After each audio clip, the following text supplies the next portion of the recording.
Give me 1 second. Hi, Christina. Welcome in, Sam. Give me 1 second, sorry. Okay, so what we're going to do is introduction, stuff like that. Oh my God. Hey, Sam, what's up? Welcome in. Whew. We'll get to like 5 after, see if a couple people come in. Yeah, we'll just do let's do that, and then we'll hopefully you can hear me. I wonder if a kid can come. You're good, Sam. You're good. We appreciate you. Yes, thanks for the repost and the shares. We really do appreciate you. Thank you. So I'm going to share this out. Well, I guess I could too, huh? Yes.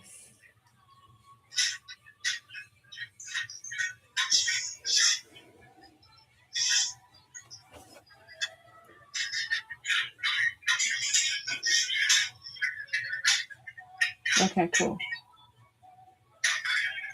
Y'all, welcome in. If you guys could tap that screen, get this out to the FYP, that would be great. Thanks, Ring of Fire. What's up?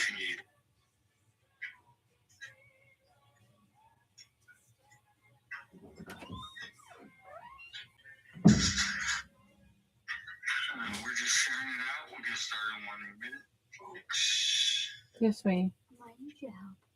Oh, what do you need? Remember like that charging stand that you get, and so I read the instructions on how to charge it, but it actually does have to be connected to the Xbox. No, it doesn't. It needs to be plugged in, and that's that, and then it charges. You just stick it in there. You're good, bud. All right.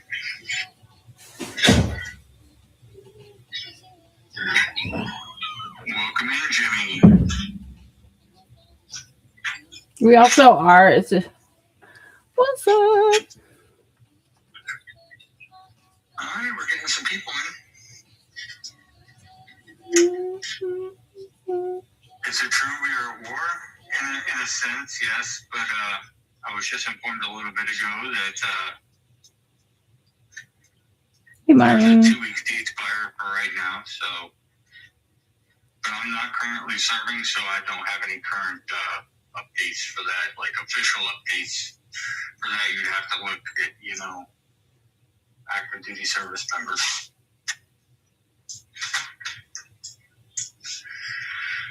Appreciate you, Chris. Welcome in. I'm just getting all the YouTube shares out and stuff like that too. Got you. You're welcome, Lorraine. What's up, Christy? We appreciate you coming and stopping by. Catherine, welcome in. Catherine, how you doing?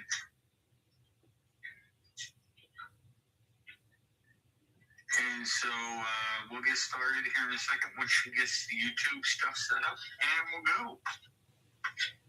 But I can start off a little bit. Introductions, A yeah. little bit about myself.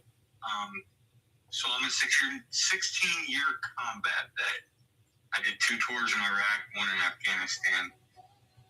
And one of the things that, in talking to my bestie over here, that she has a passion for too, is also helping and assisting veterans in need, whether it be mental or in any capacity that we can help, right? So one thing I'm pledging is with me starting this Heroes Cafe is I want to, everything everybody sends me, I'm going to save up and dump into a fund. And that fund I'm going to try to use to help soldiers or veterans that need assistance with maybe paying a bill, getting some groceries, because, times are getting tough out there with these gas prices. They ain't getting any lower. They're going up, it seems. So we really need to help our fellow brothers and sisters in arms that might be suffering a little bit. And if I can do that, that's what I want to do. For your support. Other than that, I was married for 26 years. I'm still married, but going through a divorce. I have 3 kids, 5 grandkids.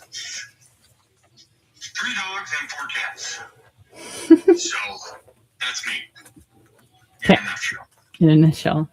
Hey y'all, welcome, and we appreciate you being here. I'm Battle. I have 5 kids, a single mom, love supporting the veterans. I have, oh my god, I'm excited to interview Nick and hear all about his story, before, during, and after transition into the military, and just hear his portion of his life. And so we appreciate you guys being here. Yeah. So if we can tap that screen, that would be great. If you guys have any questions, pre-interview, go ahead and I can pin them at the end of the, thank you. Thanks, Chris. I appreciate you. At the end of the, so we'll get like question and answer time we'll do like 6:50. So we'll have like 10 minutes of question and answer if you guys are wanting to answer questions. Does that work? And I will also say, What's up? now I forgot my train of thought. Now it's gone. It's all good. We are recording on live on YouTube as well. So AK Fitness for Life, if you guys wanted to be over there too. But this is where we're at right now. So that's just to grow the channel and then get us growing as well, and all the platforms. Squirrel, exactly. What's up, Broken? Welcome in. Chris P. Nick was definitely hungry.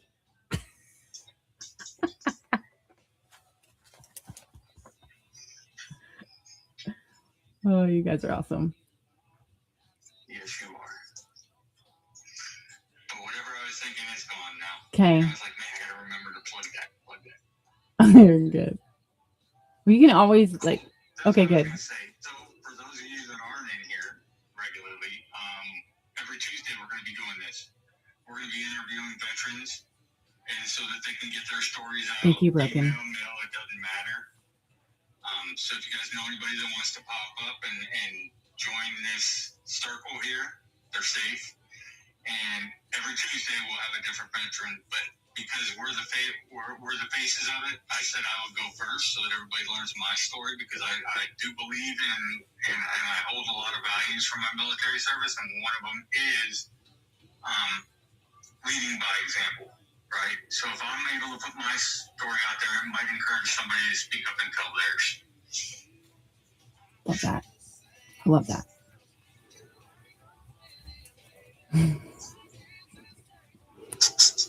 So anytime you're ready, better we can start.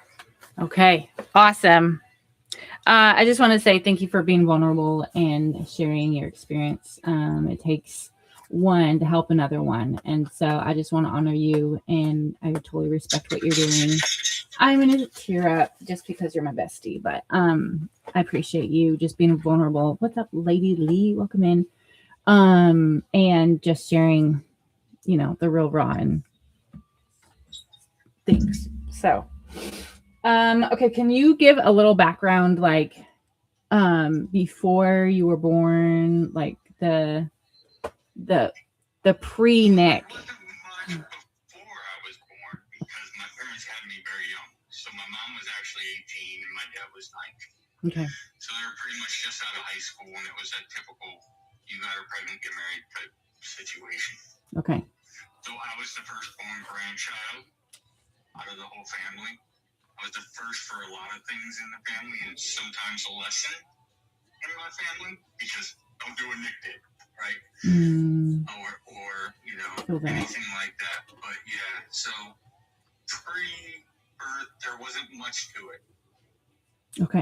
Okay, so officially you've been born. What is like your family experience up until, let's just do like just childhood, growing up, and up until the school years?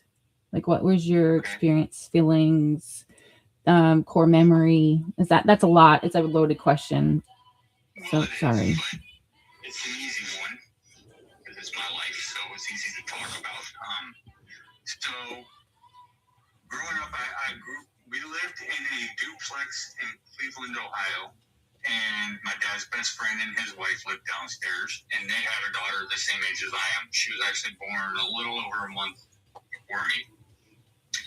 And so growing up in those days, we did a lot of stuff together as all my parents' friends would group up, and we do like Christmas together. We do all the holidays together. One of their friends is Irish, so celebrating St. Patty's Day was a big thing for them. And so we did everything pretty much as that happened. And leading up to school, I pretty much had a best friend up until I went to start of school. Because when we started school, her parents enrolled her in the Catholic school, and I went to public schools. Thank you. Okay. So how was the school experience with that? I will tell you. So the Cleveland public schools weren't the greatest. And I ended up getting jumped in the bathroom about 3/4 of the way through my 5th grade year. And that's the last time I went to the Cleveland public schools because my parents actually found a house out in the country, and that's where we moved. So then we relocated out to the country, and I pretty much had to do a fresh start. I had to reset everything. Like, I had no friends because my closest friend was a mile away, and it just so happened that she was a girl. She didn't like to do the boy stuff, right? She's very girly, and so I ended up playing a lot of volleyball for the next couple of years because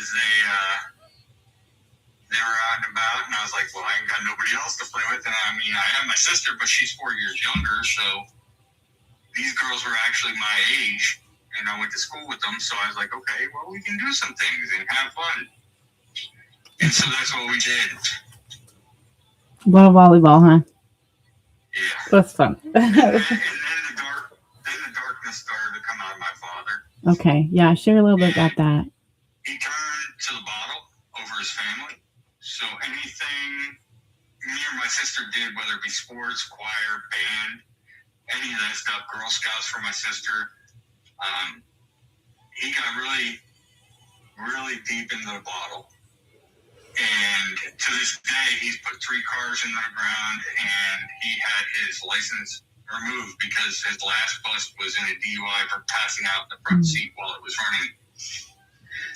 So my mom, well, I'm kind of preempting it, but my mom ended up leaving him for it. Okay. So how did that affect growing up with that? And then how did that affect you in the high school years and your relationships with your family members or people around you? Like, how did that affect you and your experience? So my grandparents are from West Virginia, and they were very old school. My grandfather he knew what he dealt with because he dealt with it with his father. However, my grandmother, she would always turn it around on me. Like, what did you do to make him mad? I didn't make him drink, but it was always my fault. I made him mad at something I did, which could be nothing. He just felt like teeing off on somebody, and I was an easy target. So that's kind of the way I dealt with it throughout those years. And I've always been a natural born protector, so I'm 6'4". And my mom, she's all a bit, I mean, when I stand up, and I stood up in my wedding, I stood like this, and both my parents, my elbows were on their shoulders. So I'm a pretty big dude. And so with that being said, you know, my mom would always get in arguments with my father, and it'd stop pretty quick because I would interject. And I kind of take that into my military experience as well. Okay. But besides that, and my dad's drinking really took a curveball to the family's plans as far as finances. And so he was a computer programmer making the money. He had a killer job making lots of money. And he ended up losing it because of his drinking. He became more of a risk than a reward. So she ended up letting him go, and he couldn't find anything, and he didn't want to go back into computers, so he went manufacturing. And so a lot of that I didn't want to put that pressure on my parents for me to go to college, and I needed a student loan, and I need them to co-sign or whatever. Mm-hmm. I didn't want to put that on them. So when I was young, I loved playing cops and robbers, but I knew I didn't want to be a cop and robber because, that's the unexpected part of it, right? Yeah. Is if you're a cop, you don't know what you're walking into all the time. As a soldier, you don't either, but at least you're prepared for it. Whereas you could be driving down the road and something pops off, and you're a cop and you got to react quick. Mm-hmm. We're trained thoroughly as the military is, and we pretty much mentally prepare for it before we go in. So that's kind of the route I went. I saw a recruiter when I was 17. My mom even asked me, "Son, you sure? You sure?" Mm-hmm. Right? And this is during peacetime back in '98. And I'm like, "Mom, I'm not putting this burden on you. Plus, I don't even know what I want to do with my life." Yeah. So this will give me time and discipline and the ability to decide what I want to do for my future. That's cool. That's cool. Let's go back to the high school years, and then we'll go into the transition of the military portion of it. So how was your high school experience? You graduated 4 years? Were you able to, okay, so go ahead and explain that. Were you able to play sports? Do you have a good group of friends surrounding? Go ahead. So I actually started working when I was 14. Okay. Because like I said, we moved out to the country, and the actual farmer that sold the house off like 3 tenants before us, but he was still tending to the land. Got it. So in the summertime, I would help him because the kids that he was using to do it, they grew up and went to college and went off to do their own things. And the one year, him and his 92-year-old wife were out there baling hay. She was on the trailer throwing bales of hay at 92. I told her, go see my mom. Go sit in the shade, see my mom, and she'll give you some iced tea, and you can cool down. You don't need to be throwing bales of hay at 92. Right? But she was a fighter, and she was awesome. But I ended up helping him for that summer, and then in the fall, I went to work for my uncle. But for the high school years, I had a great group of friends, a core group of friends that I could confide in. And then I did play sports. I played football. I tried to play baseball, but I actually had a shoulder injury from when I played baseball in Little League, so I couldn't play baseball that much. But I did like basketball as well, so I played basketball and football. And I umpired baseball in the summer when I became old enough. And so from there, at 17, I was actually working a job at a grocery store. And I was quitting to come down to Florida to see my grandfather because he lived down here.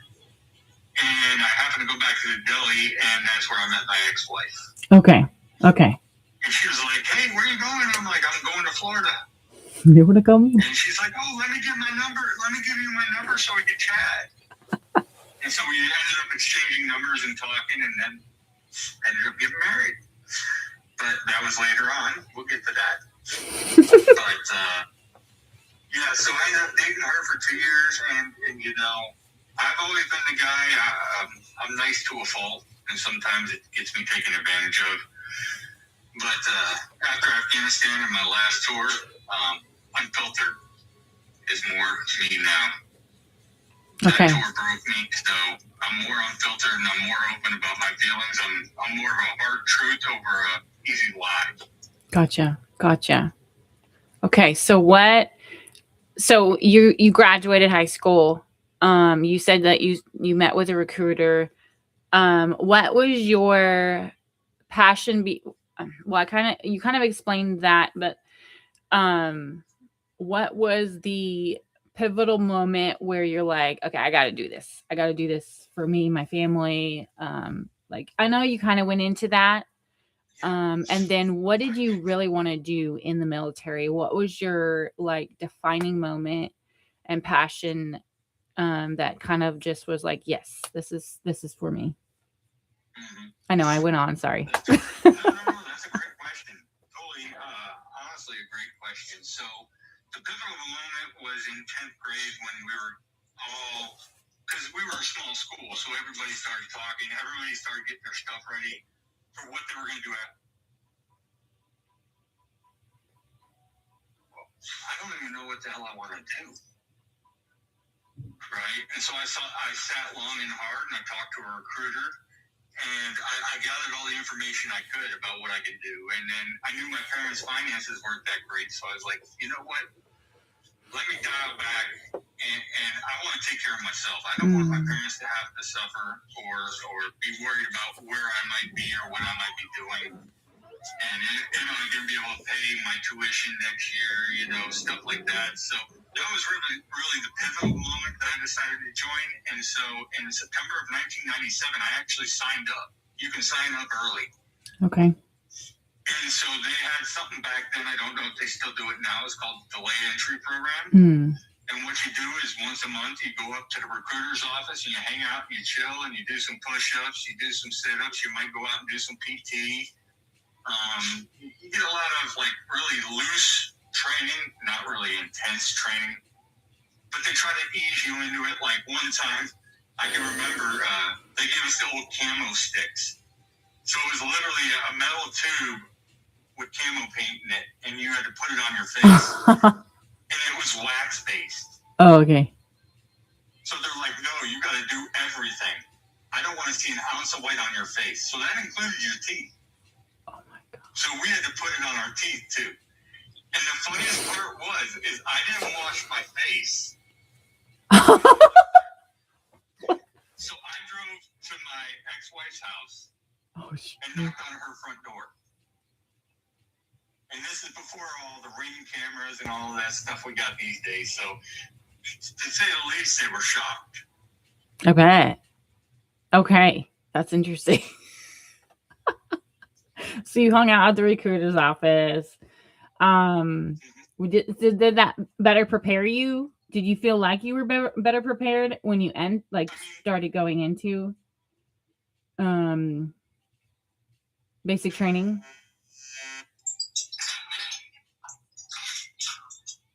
Can you guys hear me?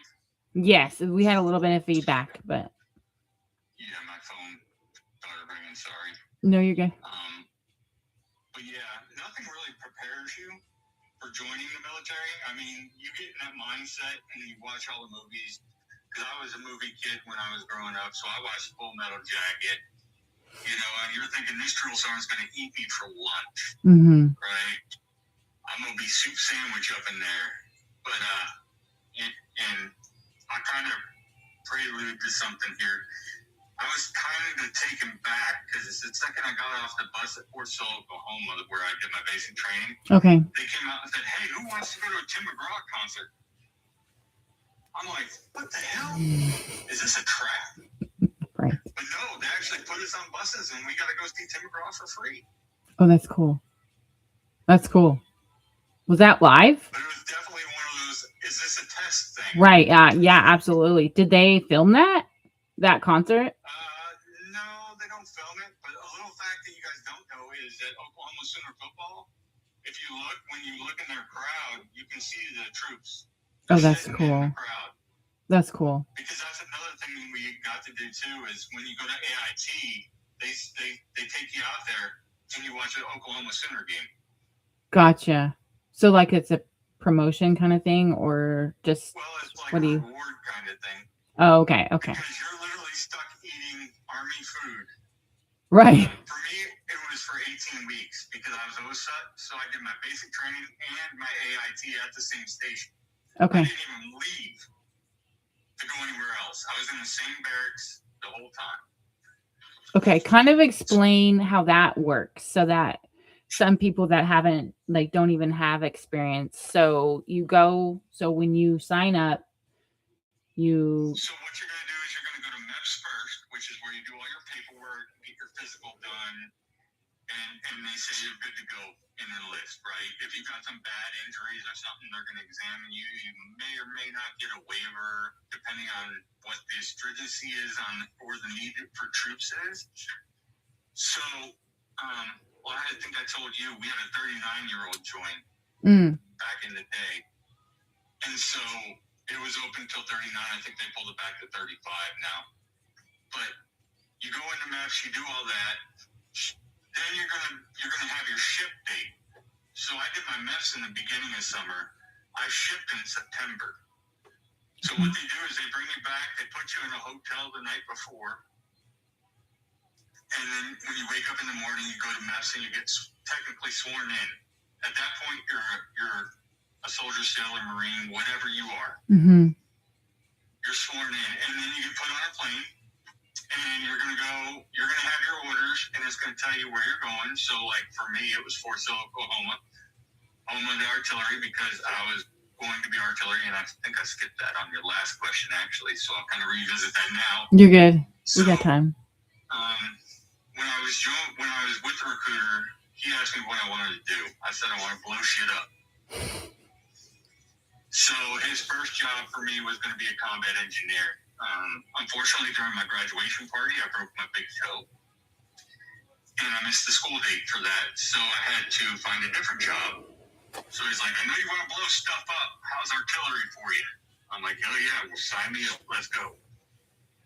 So fast forward back to the story now. I was sent to Fort Sill, Oklahoma, which is one station unit training. That's what OSUT means. Okay. And so my first 8 weeks of the basic training that everybody sees in the movies is not exactly the same as that, because they can't replicate everything 100%. So as military guys, we sit there and we're watching a military movie and we're going to pick apart their uniform. It don't matter. We're going to do it anyways, even if you tell us to stop. I'd be like, that guy just called a staff sergeant a PSE. You know, and stuff like that. But all jokes aside, basic training was basic training for the most part. You know, you woke up, you did PT, you did your battle drills. And the hardest part was the other people. And what I mean about that is I had 60 bunkmates. And not all of them were most upstanding human beings. Some were hooked on nicotine and would try to find a way to smoke. Some were hooked on ho-hos and Twinkies and would break into the drill sergeant's office and try to get something. And you know, some of us paid for all that. But for the most part, most of us were on the straight and narrow. And then once you get through a basic training, depending on where you go, you will get sent to either a different unit, or you'll stay where you're at and you'll continue with your advanced individual training, which is your job, or your MOS, military occupational specialty. And you'll go from there. And I'm only speaking for the Army, because I know when I was putting my son into the Marines, he was like, I'm going to be a mechanic. And they're like, well, you only get to pick mechanic. You don't get to pick what kind of mechanic. So you can work on anything from airplanes UAV to a truck, right? It's just the needs of what the Marines need is how you fell into it. I don't know how the Air Force picks, because I never had to deal with that. But you go to advanced individual training, and then they hone in on your skills of what you're going to do. So by advanced individual training, you will have your orders for your first duty station.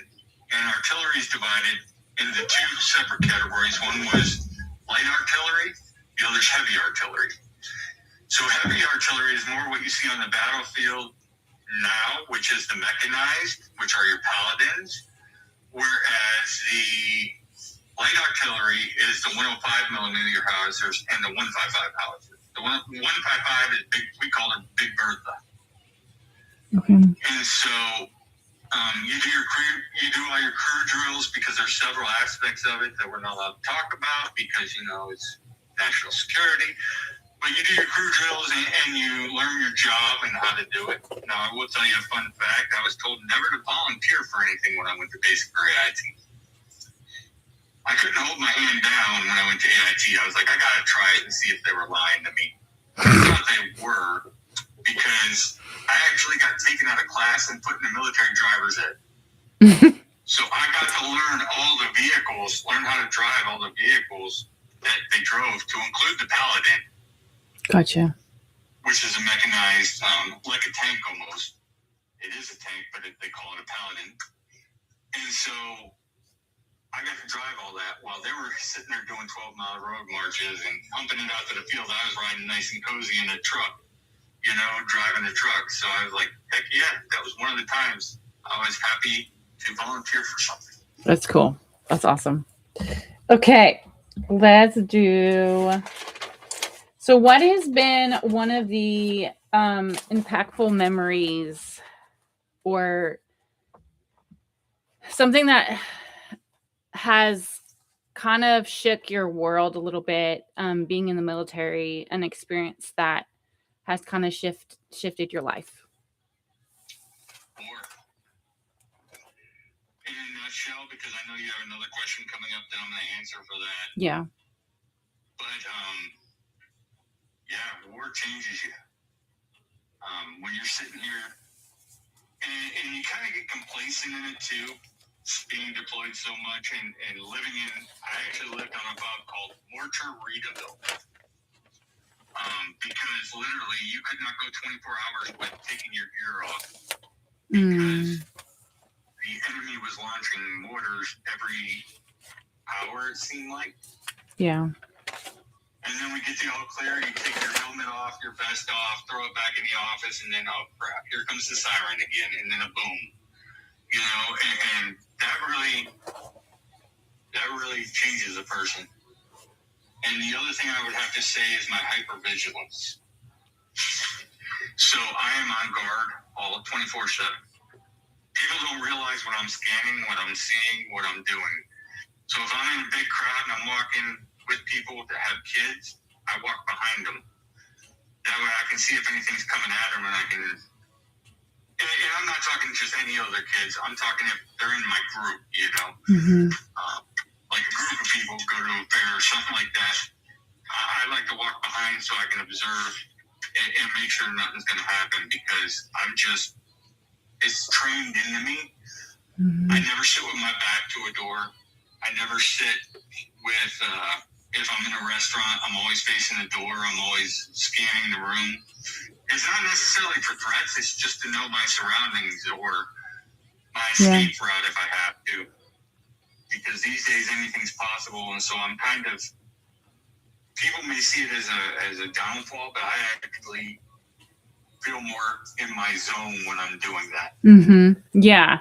So that would that pertain to your like everyday life, family life? Is that the same experience? So when you transitioned out of basic training, what was the, so is it similar to that, what you experienced, like that you were just aware of your surroundings more? What was, so after basic training, what was the next? So you kind of explained a little bit about your day, like what was the MOS, and then how did that? So you said that you were dating your wife at the time, or fiance at the time. Were you how did the communication, was it easy to be able to reach family members, family? So once you get to your duty station, yes. Okay. AIT, they had phones and you had to buy phone cards. I know right. Yeah. Dated for a lot of people, but I remember. they had these things that go on a wall. You could pick up and you had to call, and it cost money. It's called a telephone. So yeah, exactly right. But yeah, we got that every Sunday, and it was mandated that you call home. They literally marched us down to PX to buy the phone cards. And they were like, you need to call home, call your mommy, your daddy, your uncle, your mother, who cares? Call somebody and let them know you're okay. Yeah. And the drill sergeants literally stood there, and if you hung up within 2 minutes, they're like, hey, you better find somebody else to call. Yeah. Yeah, that's really cool. So it was definitely interesting. But when you get to your duty station, you're like, it's like a normal 9 to 5 job, except it's more like 12 to 5. Right. Because you're working pretty much like 12 hours a day, 5 days a week, right? And you're working from, I get up at 5:45 in the morning, you work till 5 o'clock at night. Almost every post, I think, is 1700 is when they play Reveille. And that's when they retire the colors for the day. So if you don't know, every day at the duty day at 6 a.m., they play Reveille. And every day at 1700, they play Retreat. And they end up pulling the flag down. And if you're driving and you hear it, you pull over, you get out, and you face the flag and salute if you're in uniform. If you're driving, you pull over and get out and stand at attention facing the flag if you were not in. Okay, gotcha. But pretty much everything on the post stops at those 2 times of the day. That's really cool. I like that. Okay, so I'll give you for instance, my kids even did it for respect. Oh, We yeah. were at the pool at Fort Meade, and the flag would go off at 5 o'clock every day. And if we were at the pool at 5, my kids got out and stood at attention and faced the flag. that's cool. That's really neat. I know one of my experiences too is I think there was a trumpet that went off at a certain time on post. I was like, that's so cool. So yeah, That's Reveille and Retreat. yeah, but I had never experienced that before, and so because I had never lived on post until that time, so that was really, I really appreciated that a lot. So Well, I would tell you one thing. There's also 80 millimeter cannon they fire every day too. I don't think that I remember that. At 5 o'clock. At 5 o'clock, you just don't hear it because you're on the other side of post. Yeah. Oh, okay, got it. Got it. Because I know where you live, and you're on the other side of post, and you won't hear it. Right, It's right. It's like division headquarters. So for you guys didn't know, so he was a couple of years, he left a couple of years before my ex and I were PCS to Fort Campbell. So it was crazy when we were talking about that. It was kind of like oh, that's great, and then like showing pictures and stuff like that. It was just kind of a cool connection. So okay, so how many tours have you done in the Army, and how did that affect your day to day? And what was one experience that kind of shook your world? Okay. So the tours I did 2 tours in Iraq. I did 1 in Afghanistan, and then for re-enlistments, I did 4 Okay. years each. 2 of which I got re-enlistment bonuses, and yes, they were tax-free because I took advantage of being in the war zone. Right. And so, yeah, the thing that shook me, and this is one of the hardest things, and we'll take it away from the question that's a little bit later, and that is on my second tour to Iraq. I was from Fort Campbell when I was deployed, and we had a big group of friends prior to our deployment that we used to hang out with. So when we deploy, all the soldiers go everywhere. The spouses are still left behind. And so they kind of form their own community or their own groups. So my wife had a good group of friends. And through that, I knew their husbands. And so I'm in Iraq, and I call my wife every day at 5 o'clock at night. Now, because we lived on Fort Campbell, I can use a DSN number so I can get back and I can reach her. Excuse me. And that night I called her. It shook me because I got the worst news I could ever hear. And that is that somebody from my buddy's unit had a cell phone, and they had gotten into a firefight. And they called his wife and said that Sean had been injured. Now, once I heard this, I told my wife, I got to go because of what I worked and how I worked. I can get to this information. And I told her I would call her back. What nobody knows to this day, and I just recently, well, actually one person because I told her, but what nobody knew until that point is that my guys were in charge of all casualties that came into the pub.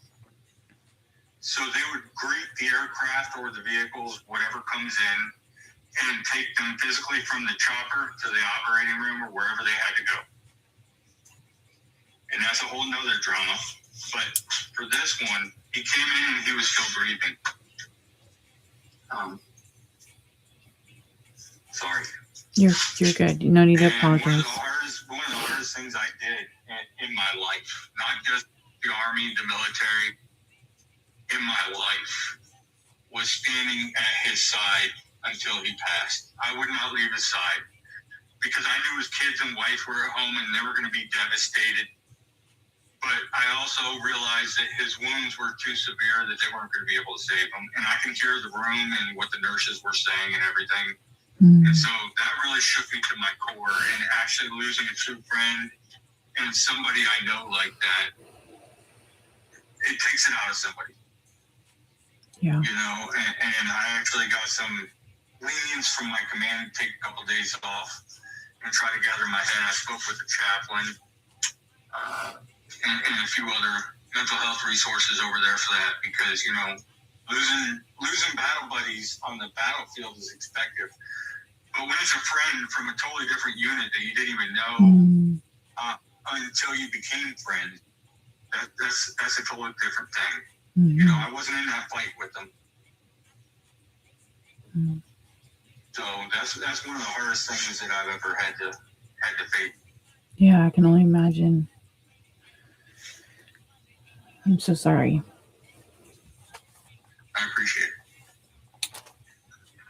Okay, so let's talk a little bit about your transition. What does that look like? Support? So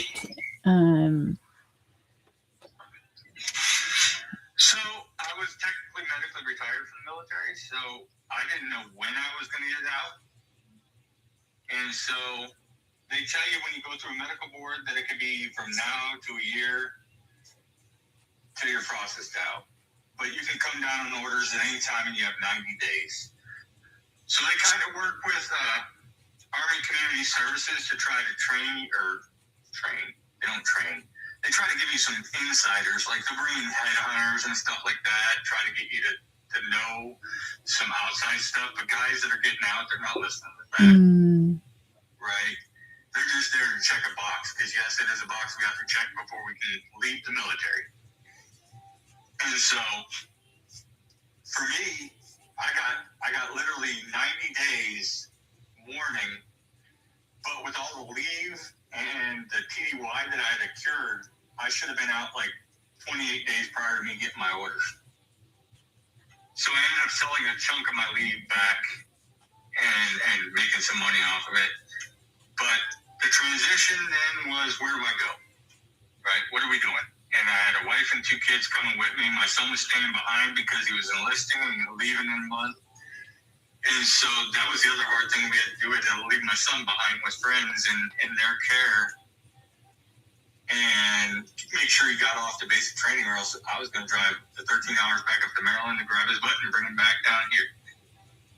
But thankfully he was able to go. But there was a lot of uncertainty. So we were shooting our shot because, unfortunately, my parents had separated. My mom had been down in Florida for a year. And 2 years prior to me getting out, my ex-father-in-law, he had a 5-way bypass. And I had to put her on a plane and get her down here as quick as I could. And I said, never again. I said, I want you to be able to get in your car and drive there, and you're there.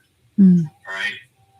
So that was my thought process. I could start over anywhere, but I would really love to be somewhere warm, which is why I'm in Florida.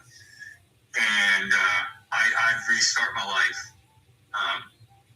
But learning about all the benefits you can get is a huge assist in your separation journey.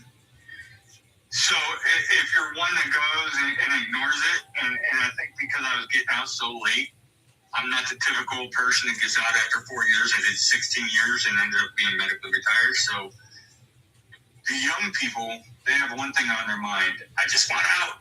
I'll go home and I'll figure it out. I'll find something to do. I'll work at McDonald's, be a Walmart greeter, whatever, until I find something. But me, I had to think differently because I had a wife and 2 kids that depend on me. So my thought process was, I'm going to ride my little severance package they gave me for a little bit, go back to college, and focus on my degree. Now, because I was medically retired, I didn't have to use my post 9/11 GI Bill. I got to use my BR&E, which is vocational rehab and employment benefits. It's a little bit different than 9/11. If anybody wants any information, just hit me up, and you can. Do you want to talk DM me. You want to talk about that on Sunday? We can do that. Okay, we'll talk about that on Sunday for sure. That works. Does that work? Okay, cool. But anyway, so I got to go back to college. Long story short, they give you aptitude tests, and they say, well, where do you want to go work? But I'm a smart boy. I read the rating on the wall, and I don't want to do hard labor the rest of my life. So I kind of swung the test in my favor. I wanted to be in IT. So I swung the test in my favor. They sent me back to college to learn IT. Right now I'm a cybersecurity engineer, and I do all the security for our network at L3. Well, there at my job, and for the state of Florida, I can say that. But That's good. that was what I did, and now I've been employed since 2020 for the company I work for, and I've gotten quite a few promotions in the past couple weeks or a couple months, so it's been kind of nice. That's awesome. I love that. Okay. Are there any like key things that you weren't able to share? And we'll like do 2 more minutes and then we'll open it up for question and answer time. Well, I'm good if you want to open up for question and answer if people have questions. All right. Okay. And Heaven, we're doing an interview here. This is kind of what we're doing. We're kind of starting out new. This is Heroes Cafe. Welcome. And what we're doing in here is we are every Tuesday going to be interviewing veterans so that fellow vets can hear their story if they want to, or civilians can learn a little bit about us, because yes, you hear about us on the news and, oh, it's Veterans Day, yay! But a lot of people really don't know all of our stories. And there are some of us out there that it takes a lot to get our stories out, but there are some that can talk about it, and we want to be the help, per se, and not in a clinical way. We want to be outside of a clinic. We just want to bring people in and actually grow a room where, we can have supporters and people supporting them. And you never know. It may just take that one person just to reach out and touch somebody, and not in a weird way, but to get them to open up and maybe stop doing or stop something that they may be thinking about doing, rather, and letting them see a different perspective. I will speak from the heart because I was that close as well. Survivor guilt's a real thing, and me and Jimmy Palmtree, we actually talked to a nice lady last night, and she's going to get involved with us as well. And, well, really battling Jimmy talked to her. I was just sitting in the comments listening because I kind of showed up a little late. But, yeah. So what we're trying to do is we're just trying to get the word out there, brother, and let people let the cards fall as they may. Awesome. Thank you again, Nick, for sharing. Do you guys have any questions or questions or like supportive encouragement? No. Support, or people that. Go ahead, Nick. Go ahead. No, you go ahead. You were talking. I lost my train of thought. I lost my train of thought. Go ahead. Okay, while you're getting it back. What I would like is anybody out there in the audience, if you're, if you could, let us know what we can improve. Anything, like I want constructive criticism. I really do, because I feel like I can't. Yes, we do, Jimmy. In fact, Sam in the comments, I gotta get with her because I think Battlefield's something next week. Mm-hmm. Yes. And yeah, I got to get her questions and all that stuff. We're going to set up just a meeting, a quick little meeting. If I was going to message her, but a quick little meeting, and just so that she knows what she's similar to this. Walking into. Yeah. Mm-hmm. So. That's what I want. I want the constructive criticism. I want to appreciate you. Thank you. What I would like is to get people in here, and if we can make it better, I learn by my mistakes. That's the only way I learn. And I'm kind of upset at myself because I did a couple uns in here too, and I had an English teacher that in my 12th grade honors English class, he deducted points for saying uhs and ums in all your speeches. So I've made it a life goal never to use uhs and ums in my speeches. And today I slipped up a little bit. Well, it's I'm like, I actually have a notepad next to me with tick marks on how many times I did it. Because it's just trained in my head that when I'm giving a speech, this is how you act, right? So I like to be on the more professional side, but I can cut it up too. But it's not for this time period. It's just for helping others. Oh yeah, Jimmy, for sure. We can connect with you about that. It is an interview, Sam. You are right. It's not a speech. So you can be whatever you need to do. It's beat into me by I can still see his face too. You're good. Aw, thank you. He did so good. You guys are so encouraging. We just appreciate you being here. Yeah. Somebody put her up. Somebody, you're good, Tiffany. You're good, Sam. You're good. Yeah, he did a really good job. Thank you again for being vulnerable.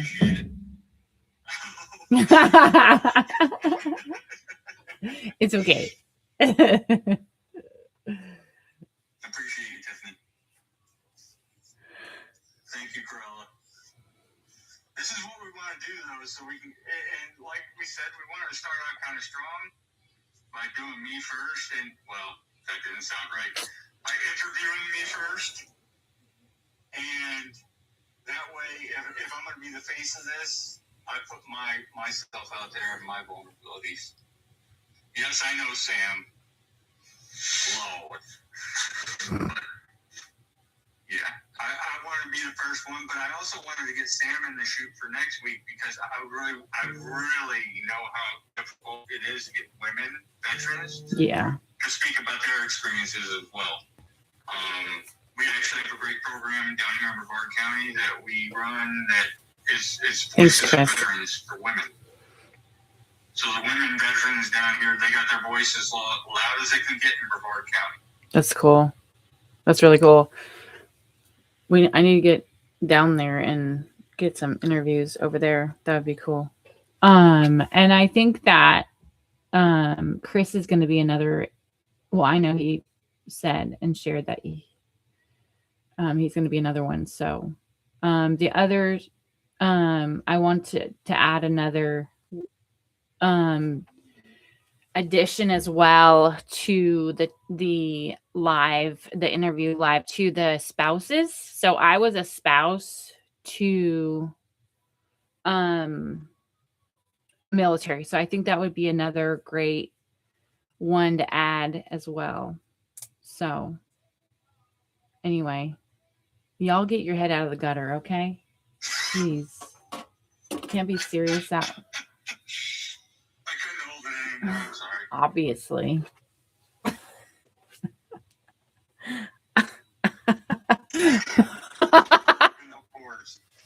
Okay, now we at 7:00 you guys can do all this.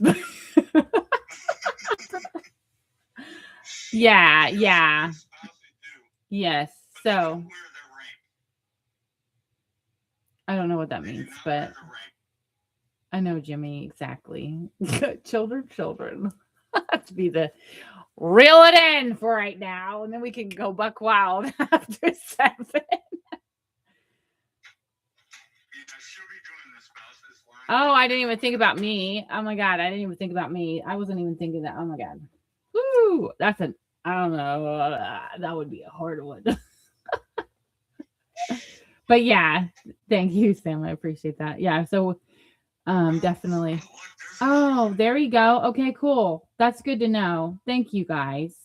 I'm gonna write that down. That's helpful. Okay, so that's a big old. That's another great option as well to add in. Oh, cool. Okay. Ooh, this. Yeah, that is freaking cool. I heard that at 40 they're adding people at 42, but like I've always it always inspired me. We're just gonna do a little plug, but it always inspired me how the dual like military. I don't know why I'm getting emotional, but it's just such like that is such like a huge thing, because not only did they want to love their family and support their family, both of them, but also they wanted to love, the world and support their country and yeah, and that's a whole nother level, Sam, of dual deployment. I know that as well. I had a friend of mine, he and his wife both deployed as well. They were in the same brigade. Yeah. Which probably made it a little bit better that way, that or it helped just with family and stuff like that, in case like one person just kind of is getting sentimental or like a segment. Hey girl, we can part 1, 2, 3, and 4. Okay, cool. This is awesome. Thank you guys so much. Okay, now y'all can be wild. See, she got the accent back when she said that. She's like, now y'all can be wild. Well, now. Oh, wow. I appreciate everybody for coming. I'm just going to end it here. Thanks, guys, for tuning in. I appreciate your support. We will be here next Tuesday.